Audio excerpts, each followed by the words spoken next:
अगर आप Himachal Pradesh JBT entrance या फिर diploma in elementary education JBT entrance की आप तैयारी कर रहे हैं तो इस वीडियो को लास्ट तक देखना। इसमें हम हिंदी और इंग्लिश के बहुत ही इंपॉर्टेंट क्वेश्चंस डिस्कस करने वाले हैं।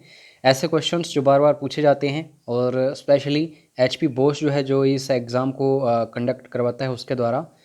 बाकी कोई भी आपका डाउट हो, कोई क्वेरी हो, कोई क्वेश्चन हो, स्टडी मटेरियल वगैरह चाहिए हो तो व्हाट्सएप आप कर सकते हैं। अपना नाम ज़रूर बताइए ताकि हम आपका नंबर सेव कर सकें। तो चलिए स्टार्ट करते हैं। इंग्लिश से स्टार्टिंग हो रही है। I dash my assignment before I left the office. ध्यान देना, यहाँ पे बोला जा रहा है आई लेफ्ट द ऑफिस, मतलब पास्ट की बात हो रही है, पास्ट टेंस। तो यहाँ पे क्या आता है, जब आप दो सेंटेंसेस को जोड़ते हैं, एक में पास्ट होता है तो उसके पहले जो आता है वो पास्ट परफेक्ट टेंस आता है। तो पास्ट परफेक्ट टेंस में क्या हमें देखने को मिलता है दोस्तों, वहाँ पे हैड का यूज़ होता है। तो हैड जहाँ भी है उसको चूज़ कर लो। I had submitted my assignment before I left the office, मतलब जो मेरा कार्यालय है उससे बाहर आने से पहले ही मैंने अपनी जो असाइनमेंट है, जो मेरा काम है, मैंने उसको जमा करवा दिया था या फिर मैं जमा करवा चुका था। क्योंकि आप सभी को पता है कि जो परफेक्ट टेंस होता है यहाँ पे चुका था, चुकी थी, चुके थे, ऐसा आता है। तो ये पास्ट की बात है। अगर प्रेजेंट होता तो प्रेजेंट में बेसिकली चुका है, चुकी है, चुके हैं, ऐसे आता है। तो टेंसेस आपके लिए इम्पोर्टेंट हैं। टेंसेस को ज़रूर पढ़ो, यूट्यूब पर सर्च करके या फिर गूगल के ऊपर सर्च करके इस टॉपिक को ज़रूर पढ़िए, टेंसेस। नेक्स्ट क्वेश्चन है, द इंस्ट्रक्शंस आर क्लियर। अब देखिए, क्लियर जो है ये तो बिल्कुल नॉर्मल है कि हाँ कोई चीज़ जो है जो साफ है, लेकिन अगर उसमें बल हमें देना हो, एम्फेसाइज करना हो किस चीज़ को, तो हम उसके लिए क्वाइट का यूज़ करते हैं। ठीक है, तो ये वाला क्वाइट आता है। बिल्कुल जैसे हम बोलते हैं कि बिल्कुल ये तो बात साफ है। अगर हम सिर्फ बोलें कि ये बात साफ है तो हम बोलते हैं क्लियर है। जब हम बोलेंगे बिल्कुल क्लियर है तो क्वाइट का हम यूज़ करते हैं। और ये क्वाइट क्या है, ये शांत, और ये मोर मतलब ज़्यादा, और फोर का पता तो आपको है, इसका मतलब होता है के लिए। तो ये सारे के सारे प्रपोजिशंस वगैरह आपको ध्यान से पढ़ने पड़ेंगे। नेक्स्ट है, many a dash the game but failed. अब ध्यान देना, बोला जा रहा है कि काफ़ी सारे लोगों ने कोशिश की जो खेल है उसकी, लेकिन वो असफल रहे।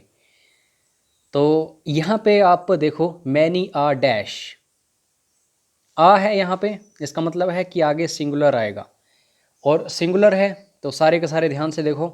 मैन तो आएंगे ही नहीं, क्योंकि मैन जो हैं ये होते हैं दोस्तों, आप देख सकते हैं प्लूरल। ठीक है, तो यहाँ पे सी ऑप्शन जो है, many uh man tried the game but failed. काफ़ी सारे लोगों में से कोई ही होगा जिसने मतलब जो जिसने ट्राई ना किया लेकिन फेल हुए, असफल हुए। तो यहाँ पे सी ऑप्शन सही है। नेक्स्ट है, a dash a blue pen I have two pencils. अब यहाँ पे ओवर तो तब आता है जब बात हो रही है किसी भी ऑब्जेक्ट के ऊपर से कोई चीज़ निकल रही है उसको कवर करती हुई। बिसाइड का मतलब होता है साथ में, बगल में, और एंड मतलब और। अब यहाँ पे कंटेक्स्ट देखो कि क्या बोला जा रहा है, डैश आ ब्लू पेन, मतलब कोई एक नीली कलम है किसी के पास। आई हैव टू पेंसिल्स, उसके अलावा उसके पास दो कलमें हैं। तो जब हम अलावा के रेफरेंस में बात करते हैं, संदर्भ में बात करते हैं अलावा, तो हम या तो एक्सेप्ट यहाँ पे देखते हैं या फिर हम देखते हैं बिसाइड्स। तो यहाँ पे बी ऑप्शन बिल्कुल सही होगा। One of the workers dash punish the by the manager. काफ़ी सारे कामगार हैं, काम करने वाले, लेकिन उनमें से एक जो है उसको क्या किया है, जो मैनेजर है, जो प्रबंधक है, उसने उसको सज़ा दी। जब सज़ा देने की बात आती है तो पनिश वहाँ पे हम यूज़ करते हैं वर्ड लेकिन काफ़ी सारे वर्कर्स में से एक को सज़ा दी, तो मतलब सिंगुलर आएगा कोई। तो अब ऑप्शंस देखते हैं। बर जो है ये बेसिकली प्लूरल के लिए यूज़ होता है, तो इसको तो हम यूज़ करेंगे ही नहीं। आर भी प्लूरल के लिए आता है। प्रोबेबली का मतलब होता है संभवतः, कभी कभी। लेकिन दोस्तों हैज़ बीन जो है, हैज़ का यूज़ होता है सिंगुलर के लिए, और वर्कर सिर्फ एक था, तो हम इसी का यूज़ करेंगे, हैज़ बीन। और हैज़ बीन का बीन जो है ये क्यों यूज़ हुआ है, क्योंकि ये प्रेजेंट परफेक्ट टेंस है। और ये वॉइस कैसी है, वॉइस भी आपको बता चुका हूँ कई बार कि एक्टिव होती है और पैसिव होती है। तो ये पैसिव वॉइस है, तो हैज़ बीन यहाँ पे आता। अगर एक्टिव होती तो सिर्फ हैज़ आना था, लेकिन ये वॉइस कैसी है, ये पैसिव वॉइस है, इसलिए बीन यहाँ पे साथ में जोड़ा गया है। तो ये रूल्स आपको पढ़ने पड़ेंगे। आई think I dash her last Sunday. अगर पिछले रविवार को उसे देखा है, मतलब बोला जा रहा है कि मुझे लगता है कि पिछले रविवार को मैंने उसे देखा है। तो सबसे पहली बात कि यहाँ पे क्या है, हर मतलब सिंगुलर। तो यहाँ पे टेंस भी देखो साथ में।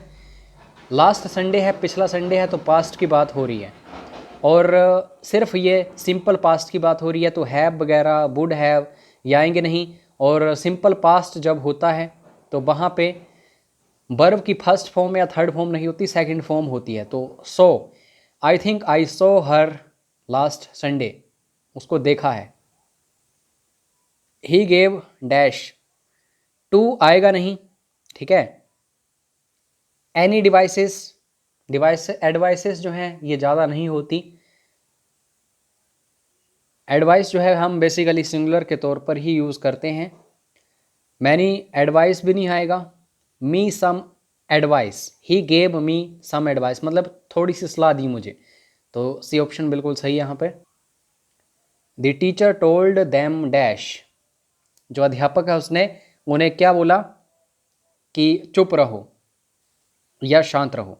तो ये वाला क्वाइट तो हम ऊपर देख चुके हैं, ये एम्फेसिस के लिए आता है, बल देना हो, जोर डालना हो किस चीज़ के ऊपर। जैसे हम बोलते हैं क्लियर है, साफ है, लेकिन जब हम बोलेंगे बहुत क्लियर है, क्वाइट क्लियर हम बोल देंगे, तो ये तो आएगा नहीं। क्विट का मतलब होता है बाहर आना, निकलना, तो ये भी नहीं आएगा। अब यहाँ पे बात आती है quite.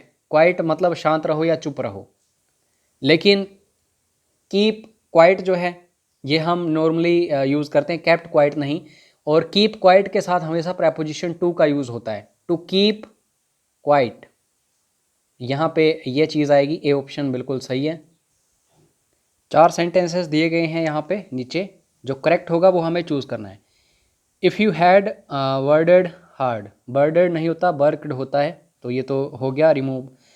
Had you, question mark है नहीं कहीं पे भी, तो हैड हम स्टार्टिंग में यूज़ करेंगे नहीं, ये भी गलत हो गया। If you worked hard you would have past.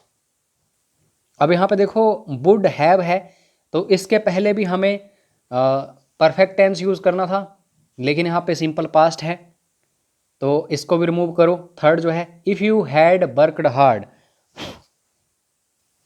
You would have past, तो यहाँ पे डी ऑप्शन सही है, यहाँ पे कोई भी एरर नहीं है। 4 सेंटेंसेस हैं, इसमें करेक्ट हमें फाइंड आउट करना है। तो 1 बाय 1 पढ़ते हैं। I will tell you but my name is.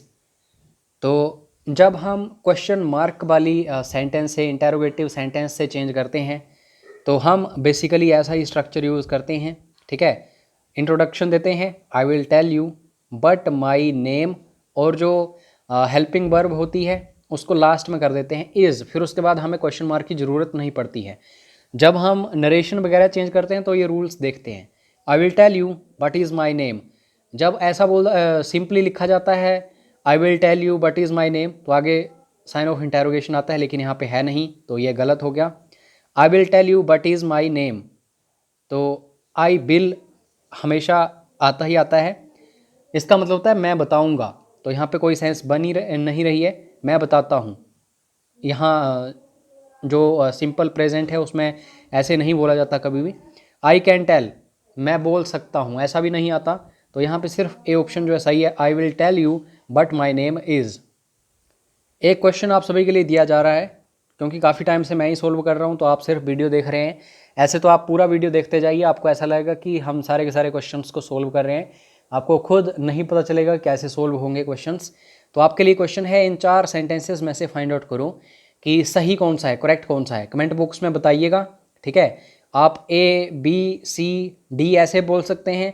अगर इसके अलावा आप पूरा सेंटेंस भी लिख दोगे जो करेक्ट है तो मुझे और भी अच्छा लगेगा। तो ज़रूर कमेंट करके बताना, वीडियो को पॉज करके। अब यहाँ पे हिंदी जो है उसे देखते हैं, क्योंकि हिंदी भी बराबर ही आएगी और इंग्लिश भी बराबर भी। आपके एग्ज़ाम में 25 क्वेश्चन आएंगे। अल्पप्राण का उदाहरण है दोस्तों। अल्पप्राण क्या है, महाप्राण क्या है, इसके बारे में आपको नॉलेज होना चाहिए। अल्पप्राण जो होते हैं ये पहला, तीसरा और 5वां वर्ण होते हैं हर एक पंक्ति के, ठीक है, जो वर्ग होता है।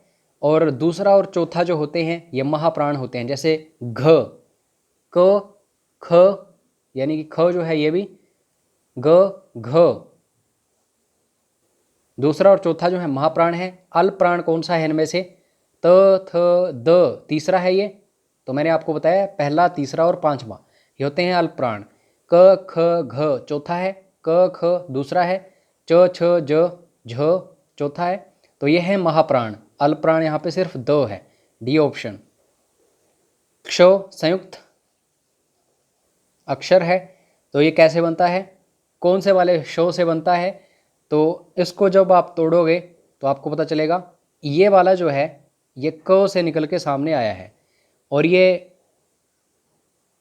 शो है।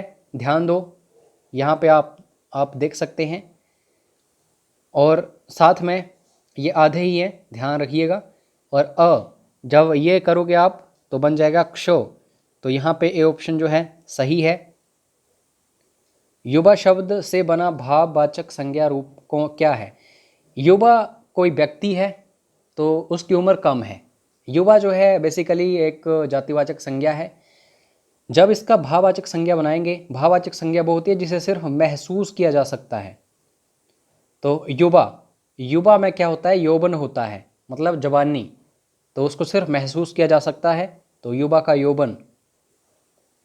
क्रांतिकारी शब्द संज्ञा के किस भेद के अंतर्गत है। क्रांतिकारी कोई एक व्यक्ति नहीं है, जो भी देश की आज़ादी के लिए लड़ रहे हैं वो सारे के सारे क्रांतिकारी हैं। तो ये एक जाति है, पूरी जातिवाचक संज्ञा है ये। तो यहाँ पे डी ऑप्शन सही है। एक क्वेश्चन आप सभी के लिए, पता नहीं कितनी बार एग्जाम्स में पूछा जा चुका है, कवि का स्त्रीलिंग क्या होगा। सारे ऑप्शंस ध्यान से देखो, फिर कमेंट करके बताओ। का, के, की, परसर्ग का प्रयोग किस कारक के साथ होता है। कारक जरूर पढ़ के जाइएगा, बहुत महत्वपूर्ण एक टॉपिक है। तो आप सभी को पता है कर्ता ने कर्म को करण से वगैरह वगैरह ये लाइन हम बोलते हैं। का, के, की ये सिर्फ संबंध दर्शाते हैं, ये वाले जो शब्द हैं, तो संबंधवाचक कारक है ये। उसके बाद से परसर्ग का प्रयोग किस कारक के साथ होता है। से मतलब अलग होना, जैसे पेड़ से पत्ते गिर रहे हैं तो ये होता है अपादान, सी ऑप्शन। हम किस प्रकार का सर्वनाम है। सर्वनाम पढ़ के जाओ, इंपॉर्टेंट टॉपिक है। हम मतलब या तो मेरे साथ कोई भी बैठा होगा, या फिर पूरा एक समूह होगा। और हम जब बोलेंगे इसका मतलब खुद को भी मैं ले रहा हूँ उन्हीं लोगों के बीच में। अगर खुद को कोई लेता है तो वो होता है उत्तम पुरुष। तो यहाँ पे ये ऑप्शन। रसोई घर समस्त पद का विग्रह है। रसोई घर जो है इसका मतलब होता है रसोई के लिए घर। तो यहाँ पे बी ऑप्शन बिल्कुल सही है। इसमें विशेषण विशेष्य की बात हो रही है, कर्मधारय समास। घर कैसा है, रसोई वाला, ठीक है। तो समास जरूर पढ़ना, इंपॉर्टेंट टॉपिक है ये भी। यथा शक्ति समस्त पद में कौन सा समास है। यथा जो है बेसिकली एक उपसर्ग या प्रत्यय है। तो इसका मतलब होता है के अनुसार, शक्ति के अनुसार, यथाशक्ति। तो अभी सारे ऑप्शंस देखो, यहाँ पे अगर हम कोई अव्यय यूज़ करते हैं जैसे उपसर्ग प्रत्यय वगैरह, तो अव्ययी भाव समास होता है, सी ऑप्शन सही है। उसके बाद लास्ट क्वेश्चन है और इसका आंसर आपको करना है। आज मैंने अधिक संतरे खा लिए। ये जो अधिक है ये क्या है, सारे के सारे ध्यान से देखो और आंसर करिएगा। बाकी कोई भी डाउट, क्वेरी हो, क्वेश्चन हो तो व्हाट्सएप जरूर करना 9816401767। मिलते हैं नेक्स्ट वीडियो में, तब तक चैनल को सब्सक्राइब करो, बेल आइकन को प्रेस करो। जय हिंद, जय हिमाचल।